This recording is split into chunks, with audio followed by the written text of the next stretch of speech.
సభకు నమస్కారం. అన్నగా భావించవద్దు, సమయాభావం వల్ల పేర్లు చెప్పట్లేదు. సో మనం ఇక్కడున్న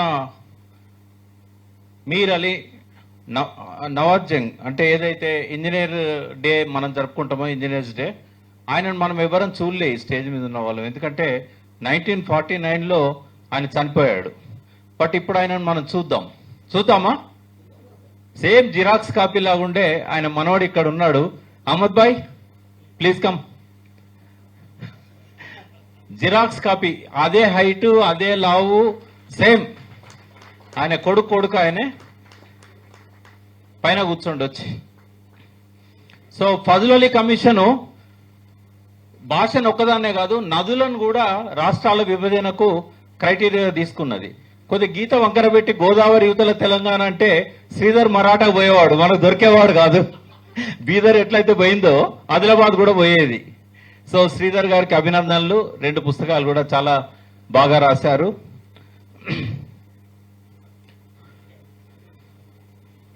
కొన్ని కుట్రల గురించి నేను చెప్పదలుచుకున్నాను. ఎందుకంటే శ్రీధర్ చాలా సౌమ్యుడు.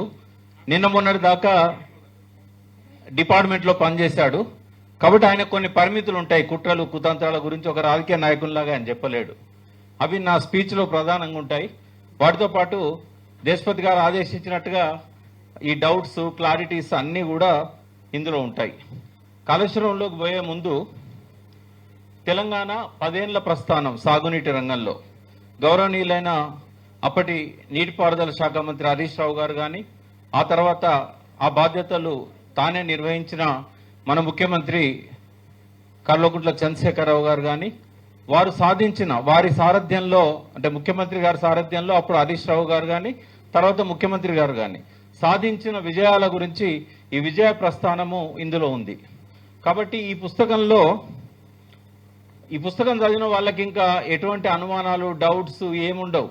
ఎందుకంటే ఇప్పుడున్న ముఖ్యమంత్రి ఏమంటున్నాడు, 20 ఏళ్ళు వెనక్కి నడిపించాడు, లేదా 50 ఏళ్ళు వెనక్కి నడిపించాడు, మొత్తం విధ్వంసం చేశారు, సాగునీటిలో దోచుకోవడం తప్ప ఇంకేం చేయలేదు అని చెప్పి ఆయన మాట్లాడే మాటలకు ఇది ఒక చెంపబెట్టు అని చెప్పొచ్చు.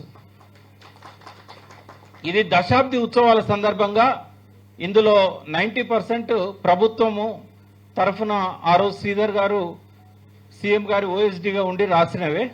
ఇది ఒక సాధికారిక డాక్యుమెంట్ అని చెప్పొచ్చు. ఎందుకంటే ఇదే డాక్యుమెంటును ప్రభుత్వం తరఫున 2022లో 23 దశాబ్ది ఉత్సవాల సందర్భంగా ఇది ఆవిష్కరించడం జరిగింది. ఇందులో ప్రధానంగా మనకు అంటే పుస్తక సమీక్షలో భాగంగా కొన్ని కంటెంట్స్ చెప్తాను నేను. కేసీఆర్ గారి పాలనలో 3 విధానాలు చేపట్టారు నీటిపారుదల గురించి. ఒకటి, అప్పటికే పెండింగ్లో ఉన్న ప్రాజెక్టులను పూర్తి చేయడం. ఎందుకు దానికి ప్రాధాన్యత ఇచ్చారంటే, ఒకసారి మనం 2000 సంవత్సరంలోకి వెళ్తే అప్పుడు ఎక్కడ చూసినా కూడా వందల మంది ఆత్మహత్యలు. ఈ ఆత్మహత్యలకు సాగునీరు లేకపోవడమే కారణం అని చెప్పి అప్పటికే జయశంకర్ గారు కానీ మేమంతా కానీ చాలా ఆర్టికల్స్ రాసాం, మీటింగ్స్లలో చెప్పాం. కేసీఆర్ గారు కలిసినప్పుడు కూడా ఈ ఆత్మహత్యలకు ప్రధాన కారణం ఇదే కదా అంటే ఆయన కూడా దాన్ని అంగీకరించాడు. ఆత్మహత్యలు ఆపడమే ప్రధాన లక్ష్యంగా తెలంగాణ ఉద్యమం అనేది మొదలైంది. కేసీఆర్ గారిని ఆకర్షించింది ఉద్యమంలోకి ఈ ఆత్మహత్యలను ఆపాలనే ఒకే ఒక్క బలమైన ఆకాంక్ష. ఆత్మహత్యలు ఆపాలంటే కాలడ్డం పెడితే పారే కాలువలు మనకు కావాలి, గోదావరి కృష్ణమ్మలు మన బీళ్ళకు మల్లాలి, ఇక్కడ పంటలు పండాలి, సస్యశ్యామల తెలంగాణ కావాలి, ఈ నెత్తురోడే తెలంగాణ మనకొద్దు అని చెప్పి, హరిత తెలంగాణ ముద్దు అని చెప్పి ఏదైతే ఆయన నిర్ణయం తీసుకున్నారో, అందుకే అధికారంలోకి వచ్చిన మొట్టమొదటి సంవత్సరం నుంచి ఆయన దిగిపోయే 10 ఏళ్ల బడ్జెట్ వరకు కూడా దాదాపు సగం budget irrigation, agriculture and power, ఈ 3 రైతులతో నేరుగా సంబంధం ఉన్న రంగాలు. కాబట్టి ఆయన మొత్తము ఈ 9.5 సంవత్సరాల్లో కూడా సగం బడ్జెట్ దీన్ని పెట్టాడంటే దేనికోసం అనేది మనం ఆలోచించాలి. ప్రభుత్వ ఖర్చుతోని ఎప్పుడో నిజాం కాలం మనకు హైదరాబాద్ స్టేట్ ఏర్పడ్డ తర్వాత 16 లక్షల ఎకరాలు మాత్రమే ప్రభుత్వ ఖర్చుతో సాగునీరు అందేది. కేసీఆర్ గారి చేతికి తెలంగాణ వచ్చిన నాడు 20 లక్షల ఎకరాలకు సాగునీరు ప్రభుత్వ ఖర్చుతో అందేది.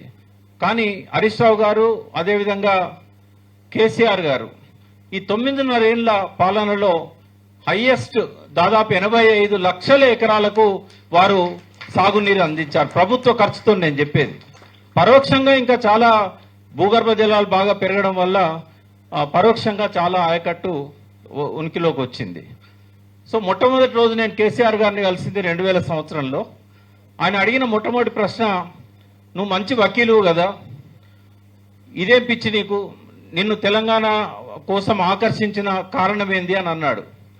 నేను అన్నా, సార్ నాకు ఈ తెలంగాణ కాదు, నాకు 7వ తరగతి చదివేటప్పుడు నేను చెంబుతోని బావిలో నీళ్ళని ముంచుకొని స్నానం చేసిన, ఆ బావి పోయింది, బోర్లు పోయినాయి, మళ్ళీ నేను చెంబుతో నీళ్ళని ముంచుకొని స్నానం చేయాలి అంటే దానికి ఉన్న తెలంగాణ సంబంధం ఏంది అంటే ఆ సంబంధం అంతా కూడా ఆయనకు చెప్పడం జరిగింది. అది ఇప్పుడు సందర్భోచితంగా రేవంత్ రెడ్డి కుట్రకు కూడా ఒక కారణం దానిలో ఉంది.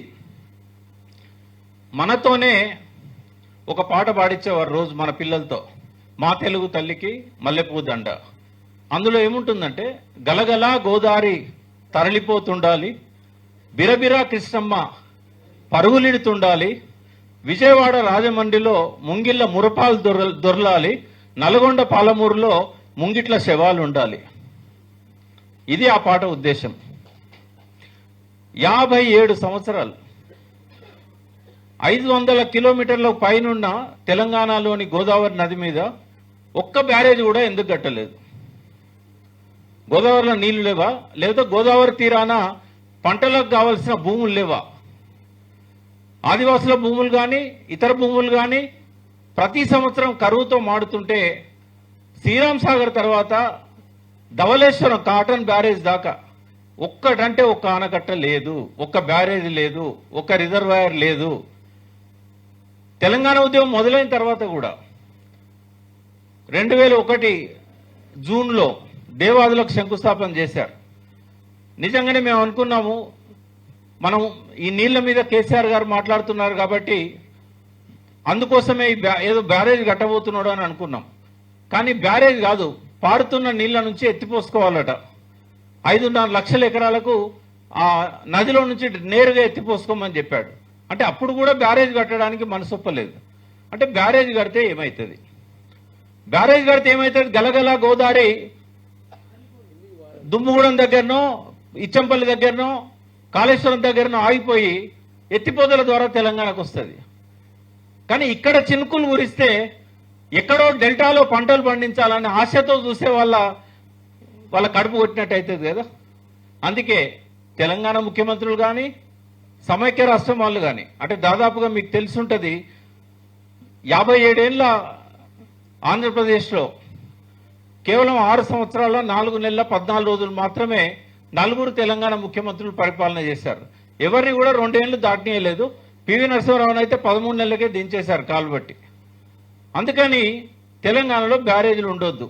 గలగల గోదావరి తరలిపోతుంటే రాజమండ్రి నీళ్లు పోతాయి, కానీ ఇక్కడ ఎందుకు మనకు నీళ్ళు ఇవ్వాలి అంటే, మరి చాలా మంది అమాయకంగా అడుగుతారు, 3000 టీఎంసీలు గోదావరిలో సముద్రంలో కలుస్తున్నాయి కదా, వాళ్ళకి మన నీళ్లే కావాలన్నా, మన వర్షపు నీళ్లే కావాలన్నా అంటే ఖచ్చితంగా మన వర్షపు నీళ్లే కావాలి. ఎందుకంటే తొలకరి వానలు కురిసే సమయానికి అక్కడ ఈశాన్య ఋతుపవనాలు, అక్కడ వర్షాలు పడవు. ఇది నైరుతి ఋతుపవనాలు మనవి. కాబట్టి మొదటి పంటకు నీళ్లు కావాలంటే వాళ్ళకు మన రిజర్వాయర్ల గేట్లు తెరవాలి. ఎప్పుడు తెరవాలి? జూన్లో తెరవాలి. ఎక్కడి కిన్నెరసాని, ఎక్కడి కడెం డ్యాము, ఎక్కడి శ్రీరామ్ సాగరు, ఏ డ్యామ్ కూడా తెరవకుండా ఉంచలే వాళ్ళు. జూన్ వచ్చిందంటే మనకి తాగడానికి నీళ్లు ఉండకపోతే ఈ గేట్లు తెరిచి ఆ నీళ్ళన్నింటినీ కూడా రాజమండ్రి దాకా తీసుకుపోయి నాట్లకు నీళ్ళని తీసుకుపోయేటోళ్ళు. ఎందుకంటే గోదావరిలో వరద వచ్చేది ఆగస్టు, సెప్టెంబర్, అక్టోబర్ ఆ టైంలో. అట్లాగే రెండో పంట ఎండిపోకుండా ఉండాలంటే మళ్ళీ మన తెలంగాణ గేట్లు తెరవాలి. మరి మన బ్యారేజీలు ఉంటే ఆ నీళ్లు పోతాయా? వాళ్ళకు 2 పంటలు పండాలి, కానీ తొలకరి పంటకు నాట్లేయడానికి నీళ్లు ఉండయి, ఏసంగి పంటలకి పొట్టకొచ్చే టైంకు నీళ్లు ఉండయి. మధ్యలోనే నీళ్లు 3000 టీఎంసీలు సముద్రంలో కలుస్తాయి. ఇది వాళ్ళ పరిస్థితి. అందుకనే గలగల గోదావరి తరలిపోతుండాలి, బిరబిరా కృష్ణమ్మ పరుగులెడుతుండాలి. ఇప్పుడు గలగల గోదావరి తరలిపోతున్నదా లేదా? ఇప్పుడు రైట్ నౌ బిరబిరా కృష్ణమ్మ మొన్ననే చూశాం కదా మనం. హరీష్ రావు గారు ఎన్నిసార్లు ప్రెస్ మీట్లో చెప్పాడు, 75-80% నీళ్ళని వాళ్ళు తీసుకపోతే 10-20% నీళ్ళని కూడా మనకి ఇవ్వలేదు. నాగార్జున సాగర్ కూడా వాళ్ళ కంట్రోల్లోకే పోయింది, స్వాధీనం చేసుకున్నారు కదా. అంటే ఈ ఎన్నికల తర్వాత జరిగిన పరిణామం ఏంటంటే 2014 నాటి పరిస్థితి మళ్ళీ పునరావృతమైంది. అప్పుడు బ్యారేజీలు గట్టగా నీళ్లు పోయినాయి, గలగల గోదావరి తరలిపోయింది. ఇప్పుడు బ్యారేజీలు కట్టినాక కూడా గలగల గోదావరి తరలిపోయింది. తరలిపోవాలి రేవంత్ రెడ్డి గారి స్వప్నం అది. ఎందుకు అంటే మొక్కు తీర్చుకోవాలి కదా. తనను ముఖ్యమంత్రిని చేసింది ఎవరు? చిన్న పిల్లాడు అని చెప్తాడు తెలంగాణలో. కనీసం పోటీ కూడా పెట్టలేదు. ఆత్మగౌరవ నినాదంతో, తెలుగు ప్రజల ఆత్మగౌరవ నినాదంతో కాంగ్రెస్ కు వ్యతిరేకంగా పుట్టిన పార్టీ కాంగ్రెస్ క్యాండిడేట్లకు మద్దతు ఇస్తూ కనీసము పోటీ కూడా పెట్టని పరిస్థితి అంటే ఆయన విజయోత్సవాలలో ఏ కలర్ కనబడ్డది మనకు? మరి ఆయన రుణం తీర్చుకోవాల్సిన బాధ్యత ఉందా లేదా రేవంత్ రెడ్డికి? అందుకే ఈ కుట్ర ఏంటంటే కాళేశ్వరం కూలేశ్వరం అన్నా, మేడిగడ్డ ఒక 2 పియర్లు 3 పియర్లు దెబ్బతింటే అన్నారం బ్యారేజ్ మేడిగడ్డ మొత్తం నాశనమైపోయిందనన్నా, కాళేశ్వరంలో ఎన్ని 28 ప్యాకేజీలలో ఎన్ని పెద్ద పెద్ద ప్రాజెక్టులు ఉన్నాయో అవన్నీ పక్కకు పెట్టి 1,02,000 కోట్లు కేవలం అన్నారం సుందిల్లా ఈ మేడిగడ్డ బ్యారేజీల మీదనే ఖర్చు పెట్టారని చెప్పినా, 1,00,000 కోట్లు దోచుకున్నాడని చెప్పినా, ఆయన ఉద్దేశం ఈ కాళేశ్వరం దండగా అని చెప్పినా కూడా ఆయన అంతర్గతంగా ఆయన మనసులో ఉన్నది చంద్రబాబు కావాల్సింది గలగల గోదావరి తరలిపోతుండాలి, బిరబిరా కృష్ణమ్మ పరుగులెడుతుండాలి, రాజమండ్రి విజయవాడలో బంగారు పంటలు పండుతూ ముంగిట్ల మురిపాలు దొరలాలి, మళ్ళీ మరొకసారి నల్గొండ పాలమూరులో వలసలు శవాలు మనకుండాలి. ఇది ఆ కుట్ర. సరే, శ్రీధర్ గారు అంత డెప్త్గా రాయపోవడానికి కారణం ఏంటంటే వారు చాలా సౌమ్యులు, ఉద్యోగ బాధ్యతల నుంచి వచ్చారు కాబట్టి మాలాగా కటువుగా మాట్లాడడం కొద్దిగా కష్టం. ఈ బుక్లో 10 ఏళ్ల ప్రగతి ఏంటి అనేది ఒక్కొక్క కంటెంట్ ద్వారా మనకు దాదాపు 140 పేజీల వరకు ఇందులో ఉంది. దయచేసి అందరూ ఈ పుస్తకాలు చదవండి.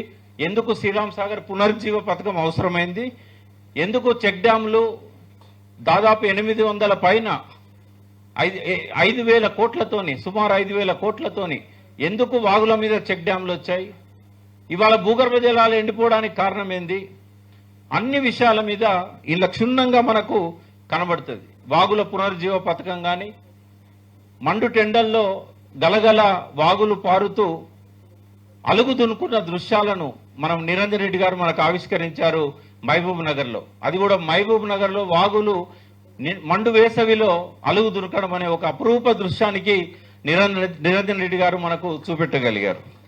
వాటి వెనకాలన్న ముఖ్యమంత్రి గారి మేధోమదనం, దాని ద్వారా వచ్చిన పునరుజ్జీవన పథకాలు, ఆయన 3 అంచెల విధానంలో పెండింగ్ ప్రాజెక్టులను పూర్తి చేయడమే కాకుండా తెలంగాణ అవసరాలకు అనుగుణంగా రీఇంజనీరింగ్ అనేది కూడా ఒక ముఖ్యమైన భాగం. ప్రాజెక్టుల రీఇంజనీరింగ్, ఖమ్మం జిల్లా సీతారామ ప్రాజెక్టు కావచ్చు, భక్త రామదాస్ కావచ్చు, అదేవిధంగా కాళేశ్వరం కావచ్చు, పాలమూరు రంగారెడ్డి కావచ్చు, ఇవన్నీ కూడా రీఇంజనీరింగ్ చేయడానికి కారణం ఏంది అనేది చాలా వివరంగా వారికి ఇందులో రాయడం జరిగింది. 9 ఏళ్లలో సాగునీటి ప్రగతికి కొన్ని సూచికలను కూడా వారు ఇచ్చారు. తెలంగాణ రాష్ట్ర సమితి మేనిఫెస్టో రాసేటప్పుడు 2014 మార్చి ఆ టైంలో కేసీఆర్ గారు మాతో ఒక మాట అన్నారు.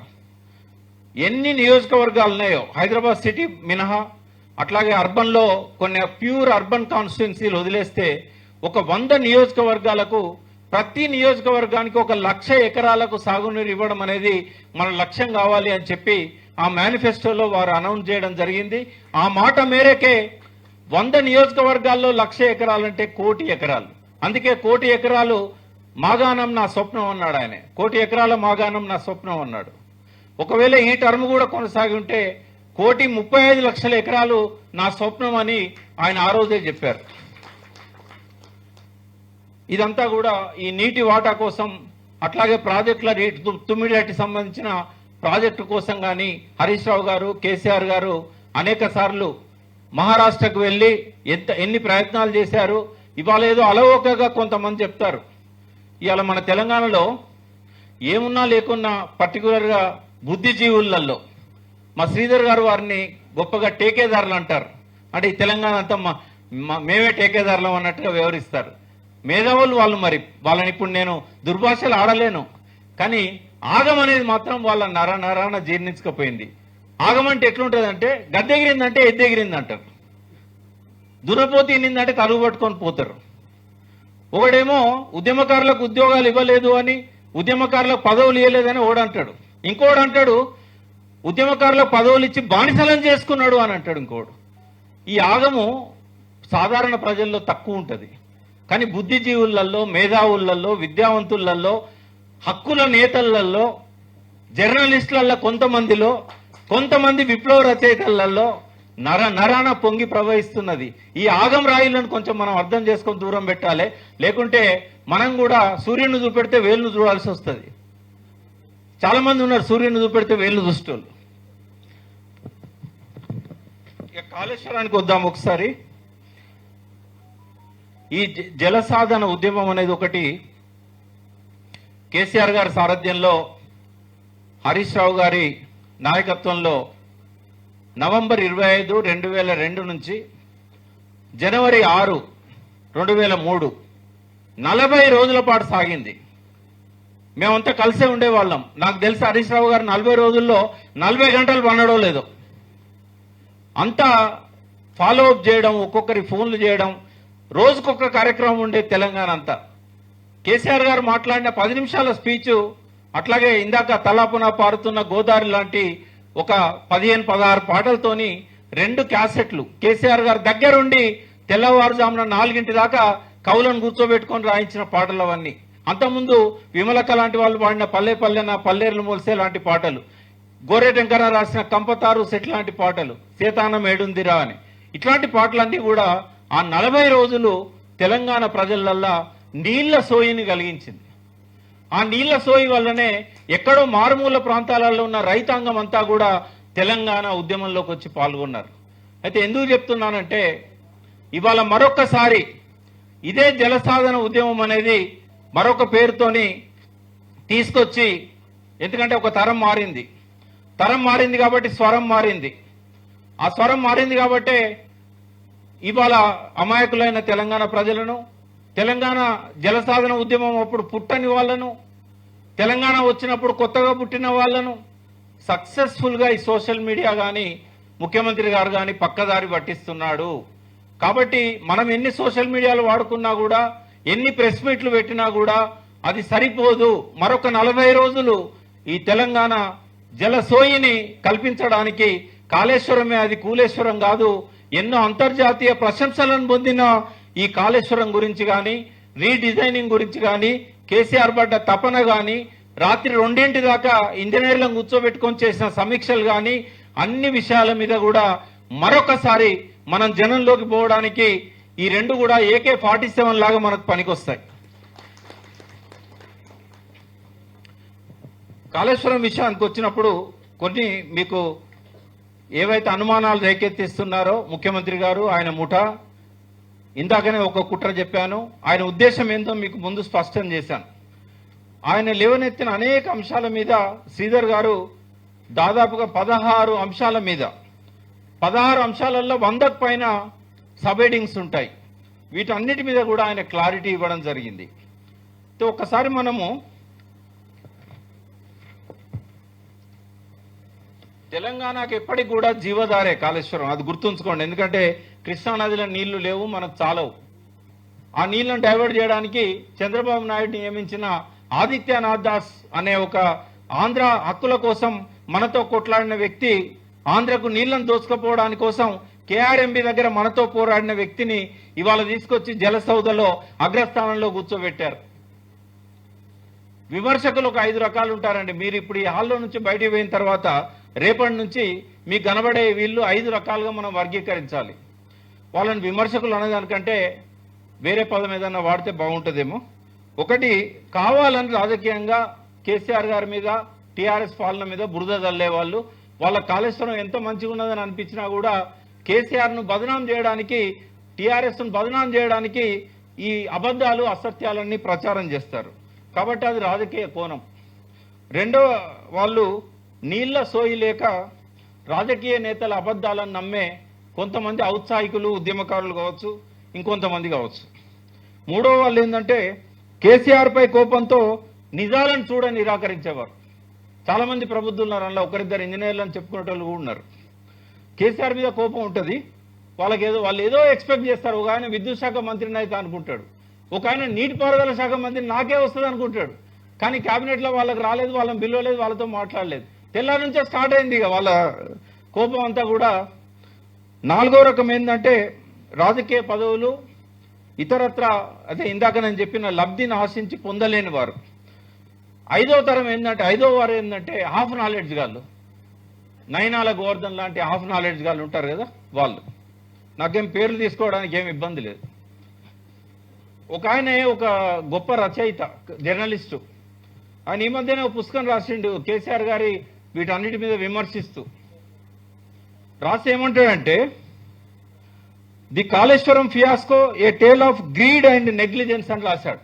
సర్టిఫికేట్ ఇచ్చేసిండు, a tale of greed and negligence అని రాసి ఏమంటాడంటే అదే పుస్తకంలో, నేను ఒక జర్నలిస్ట్ను, నేను ఇంజనీర్ను కాదు, ఇరిగేషన్ ఎక్స్పర్ట్ను అంతకంటే కాదు. ఇంజనీరింగ్ పరిభాషను అర్థం చేసుకోవడం నాకు ఇబ్బందిగా ఉంటుంది. ఇందులో పొరపాట్లు ఏవైనా ఉన్నట్లయితే అందుకు నా అవగాహన లోపమే కారణము. నేను ఒక సాధారణ వ్యక్తిగా విషయాలను వివరించే ప్రయత్నం చేశాను. అంటే ఈ హాఫ్ నాలెడ్జ్ అని చెప్పిండా? మరి ఎందుకు ప్రజల మీద వదలాలి? ఈ మధ్యనే విను తెలంగాణ అని ఇంకో పుస్తకంలో ఎన్కౌంటర్లో మరణించిన ఒక ఉద్యమకారుడి చూస్తే ఎట్లుంటుందో మేడిగడ్డను చూస్తే అట్లున్నదట. ఆయనది కూడా ఇదే పరిస్థితి. మంచి వ్యక్తులు వీళ్ళంతా, వాళ్ళ వ్యక్తిగతంగా వాళ్ళని తప్పడతలేను, కానీ మనకు తెలియనప్పుడు ఆ సబ్జెక్ట్ మీద ఎందుకు మాట్లాడాలి? ఇప్పుడు నాకే ఎందుకు ఇచ్చాడు పుస్తక సమీక్ష శ్రీధర్ గాని దేశపతి కానీ? కొద్దిగా నీళ్ళ మీద పరిజ్ఞానం ఉన్నది కాబట్టి మాట్లాడతాడని చెప్పి ఇచ్చారు. మరి తెలియనోడు ఎందుకు మనకు వచ్చి ఇవన్నీ? వానికి ఏం తెలియదు, టీఎంసీ తెలియదు, క్యూసెక్ తెలియదు, ఎందుకు మాట్లాడాలి? అంటే వాళ్ళ ఆగమవుడే కాక వాళ్ళ ఆగానంతా మన మీద రుద్దుతున్నారు. వాళ్ళు కొన్నిట్లో గొప్పవాళ్ళు, ఆయన గొప్ప చిత్రకారుడు కావచ్చు, గొప్ప ఫోటోగ్రాఫర్ కావచ్చు, అందులో గొప్ప అయినంత మాత్రాన ఆయన రాసిందంతా గొప్పనే ఉంటుందా? అంటే ఇటువంటి ఆగమయ్యేటోళ్ళు మనల్ని ఆగం చేస్తున్నారని చెప్పడానికి ఈ ఎగ్జాంపుల్ చెప్పాను. ఎందుకంటే శ్రీధర్ గారు రాసిన దానిలోనే ఈ అవధాని గురించి రాశారు.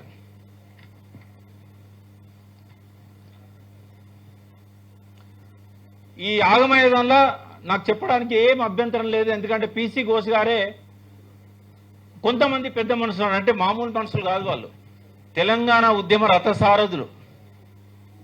వాళ్ళని అడిగాడు, దేన్ని బట్టి మీరు ఈ విమర్శలన్నీ చేస్తున్నారు అని.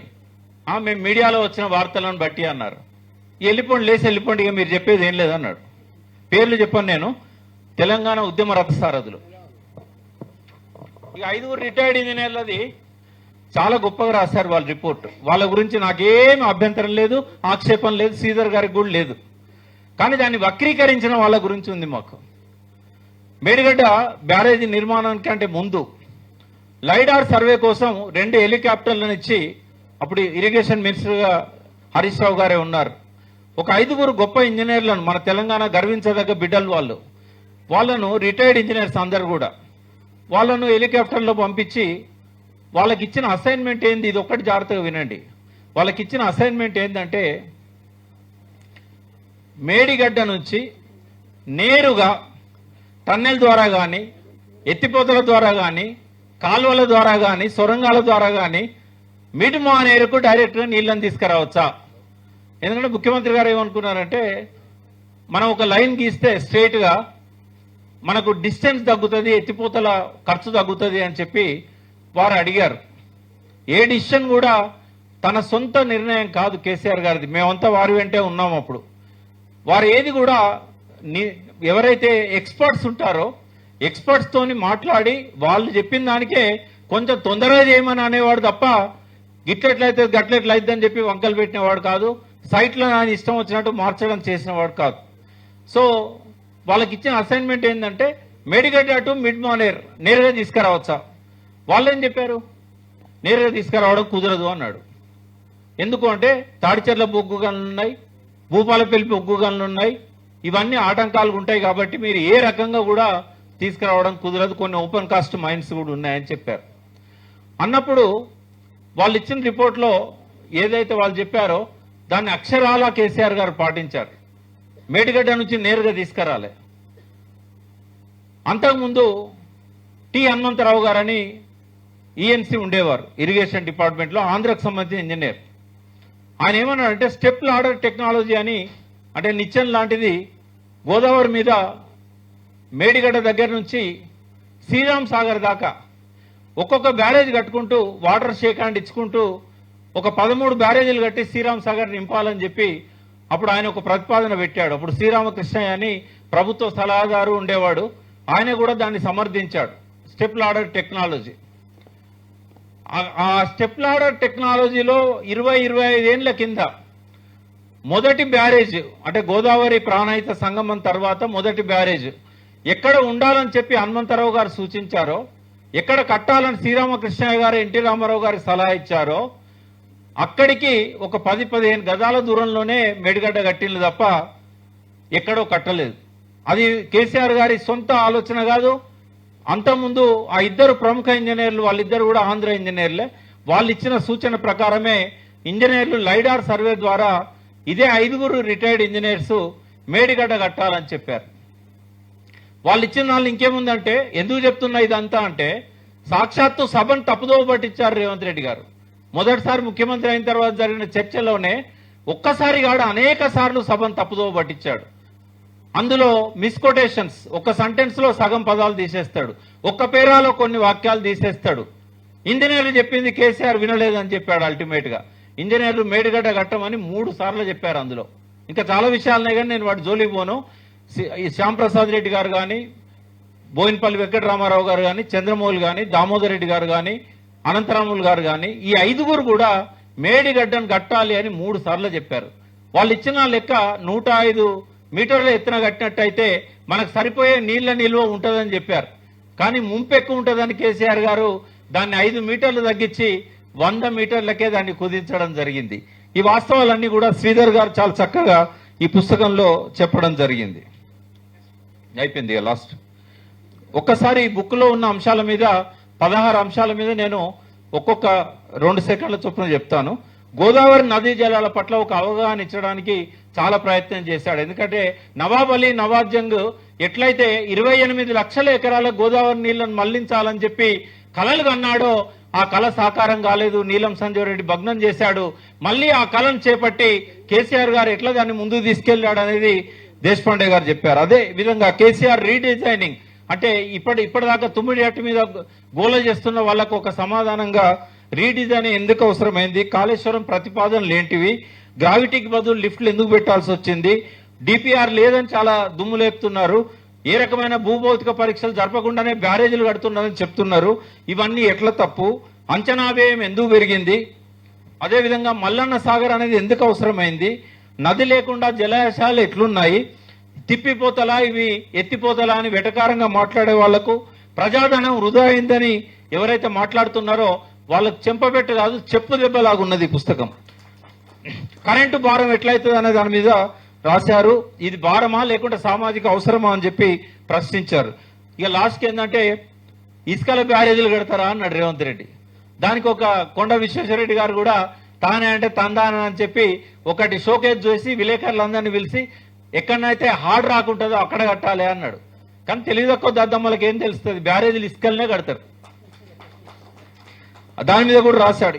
ఎన్డీఎస్ఏ ఏం చేసింది, ఎన్డీఎస్ఏ ఏం చేసింది, దాదాపు 18 నెలలు ఈ అన్నారం నింపకుండా, సుందిళ్ళ నింపకుండా, మేడిగడ్డ రిపేర్ చేయకుండా విజిట్ల మీద విజిట్లు చేసి లాస్ట్కు అక్టోబర్ 21, 2023 నాడు బ్యారేజీల శబ్దం వచ్చింది. దాంతో వాళ్ళు ఎంటర్ అయ్యారు. 24 నాడు ఏం చెప్పారు, అక్టోబర్ 24, 2023 మొన్న కూడా అదే విషయాన్ని మళ్ళీ చెప్పారు. నిపుణులను తీసుకొచ్చి మళ్ళీ పరీక్షలు చేయించాలట. అంటే మళ్ళీ నిపుణులను తీసుకొచ్చి పరీక్షలు చేయించే మాట అయితే ఇంజనీర్ల మీద చర్యలు ఎందుకు ఉండాలి, ఎంతకాలం జరగాలి ఇది? మరి 18 నెలలు నిద్రపోయినలా, సిడబ్ల్యూసీలో పెద్దలే కదా ఎన్డీఎస్ఏలో ఉన్నది, మరి ఏం చేశారు? మళ్ళీ మొదటి తీసుకొచ్చారు. అంటే గలగలా గోదావరి తరలిపోతుండాలి, బీరవీర కృష్ణమ్మ పరుగులెడుతుండాలి. చంద్రబాబు నాయుడుతో దోస్తీ ఉన్న మోడీ గారికి కూడా సంతోషాన్ని ఇవ్వాలి కదా వాళ్ళు, ఎన్డీఎస్ఏ వాళ్ళు. వీళ్ళు అల్టిమేట్ కుట్ర ఏంటంటే బ్యారేజీలు ఉండొద్దు, బ్యారేజీల గేట్లు ఉండొద్దు, ఇట్లాంటివన్నీ ఉంటాయి. అదేవిధంగా ఒక 2 నిమిషాలు, ఈ చాలా మంది వాళ్ళు ఫోన్ చేశారు. మాకు నీళ్లు బావులు ఎండిపోతున్నాయి, బోర్లు ఎండిపోతున్నాయి. అప్పుడు నేను గ్రౌండ్ వాటర్ ఇన్ఛార్జ్ ఉంటుంది. అప్పుడు మీరు పైకి నీళ్ళని తీసుకొచ్చారు. మా గణపతిరావు గారు ఇక్కడే ఉన్నారు సభలో, ఓఎస్డి గారు. ఆయన బోర్ వేస్తే ఇంజన్ అవసరం లేకుండా, మోటార్ అవసరం లేకుండా తాటి చెట్టు అంతా చెప్పినాయి నీళ్లు. మరి అటువంటి పరిస్థితి ఉన్న ఇవాళ ఏంటంటే బోర్లు ఎండిపోతాయి. దీనికి కారణం ఏంటంటే కేసీఆర్ గారు ఉన్నప్పుడు కాళేశ్వరం నీళ్లను ఎత్తిపోసి వాగులు, చెక్ డ్యాములు, అదేవిధంగా ఈ చెరువులన్నీ కూడా అనుసంధానం చేశాడు, ప్రాజెక్టులన్నీ అనుసంధానం చేశాడు. 85 లక్షల ఎకరాలల్లో సాగునీరు అందడంతో భూగర్భ జలాలు బాగా పెరిగినాయి. ఇవాళ ఆ పరిస్థితి లేదు కాబట్టి ఇవాళ పంటలు ఎండిపోతా ఉన్నాయి. కాబట్టి ప్రజలలో మనం చైతన్యం తీసుకొచ్చి మళ్ళీ ఒక జలసాధన ఉద్యమం లాంటిది తీసుకొచ్చి ఈ కన్నెపల్లి పంప్ హౌస్ లో పంపులు ఆన్ చేయకుండా ఎవరు అడ్డుకున్నారు? ఇప్పుడు వాళ్ళు ఏం చేశారు? ఎన్డీఎస్ఏ వాళ్ళు కొన్ని సజెస్ట్ చేశారు, ఈ చర్యలు తీసుకోండి ఇక్కడ అన్నారంలో, సుందిళ్లలో.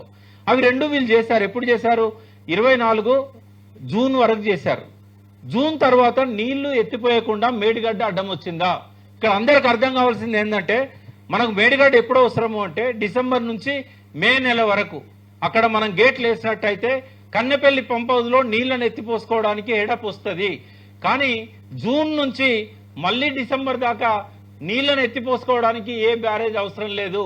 కన్నెపల్లి పంప్ హౌస్ నుంచి రోజుకు 2 టీఎంసీల నీళ్లను మనం ఎత్తిపోసుకోవడానికి అవకాశం ఉన్నా కూడా రేవంత్ రెడ్డి గారు ఈ 2 సంవత్సరాల నుంచి కూడా ఎత్తిపోయకుండా నీళ్లనన్నిటి కూడా రాజమండ్రి, విజయవాడలకు పంపించే విధంగా చేస్తా ఉన్నాడు. విజయవాడకి ఎట్లా పోతాయంటే అక్కడ వాళ్ళకు డైవర్షన్ కెనాల్స్ ఉన్నాయి. పోలవరం దగ్గర నుంచి తాటిపూడి, పుష్కరం అనేవి అయితే అన్నామో విజయవాడ డెల్టా కూడా పోతాయి గోదావరి నీళ్లు, ఒక మనకే కాదు. సో ఇవన్నీ కూడా గుర్తుపెట్టుకొని మరొక జలసాధన ఉద్యమానికి పిలుపు ఇవ్వాల్సిందిగా టీఆర్ఎస్ పార్టీని, భారత రాష్ట్ర సమితిని, ఆనాడు దానికి నాయకత్వం వహించిన కేసీఆర్ గారు, హరీష్ రావు గారిని, అదేవిధంగా వ్యవసాయంలో పూర్తిగా తలమునకలై అచ్చం రైతులాగా వేషధారణ చేసుకొని నీళ్ల నిరంజన్ రెడ్డిగా పేరు పొందిన నిరంజన్ రెడ్డి గారిని నేను వేడుకుంటున్నాను, నేను ప్రార్థిస్తున్నాను. మరొక 50 రోజులు జలసాధన ఉద్యమం నడపండి.